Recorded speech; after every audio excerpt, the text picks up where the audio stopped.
ছোটোবেলায় মহালয়ার দিন বাবা ভোর 4টে থেকে ঘুম থেকে তুলে রেডিও চালিয়ে দিত মহিষাসুর মর্দিনী।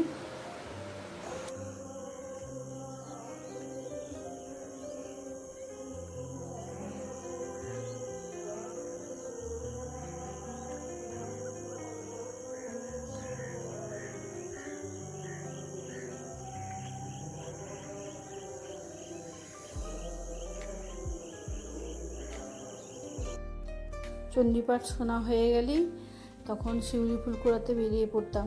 কি মজাই তখন সেই দিনগুলো ছিল।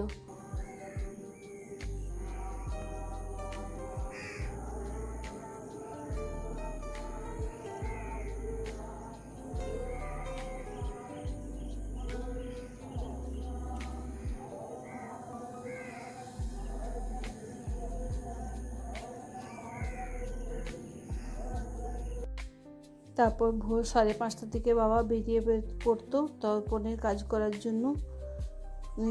কি সেই যে দিনগুলো মিস করছি এখন, খুব খারাপ লাগছে। সেই আমাদের পুজো, যত দুর্নীতি, যত অসাম্য, যত আলো দিয়ে ভুলিয়ে দেওয়া, কোনো কিছুকেই আমরা মানব না। সেটা পাপ মান বিবিধ, যত বিবিধ পাপ আছে সব হলো অসুর। তাদের বিরুদ্ধে আমাদের লড়াই।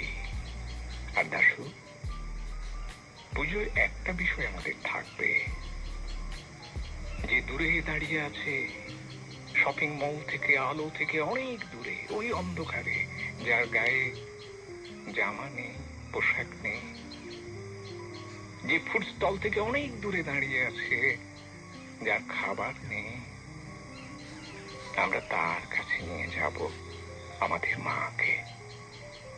তার চোখের জল মুছিয়ে দিয়ে আমরা এনে দাঁড় করাবো মায়ের ঘরে। মা, এই তো তোমার সন্তান। তারপর সিংহবাহিনী মন্দিরে প্রতিপদে ঘর উঠত বাবার কণ্ঠে সেই চণ্ডীপাঠ।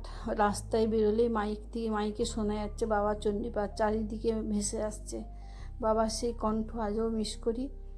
আর মা সকালবেলায় বানাতো লুচি, মিষ্টি, বোঁদে, মানে এইসব না হলে জলখাবার হয়ই না। আজকে সেগুলো খুব মিস করছি। সব ভাই বোনেরা মিলে, আর আমি সবার ছোট, সেই দিনগুলো খুব সুন্দর ছিল, খুব ভালো ছিল। আজকে যে যা সব আলাদা হয়ে গেছে, বিয়ে হয়ে গেছে, চলে এসেছি। আর আমি বানালাম শিউলি ফুলের শাড়ি। আজকে এবছর স্পেশাল।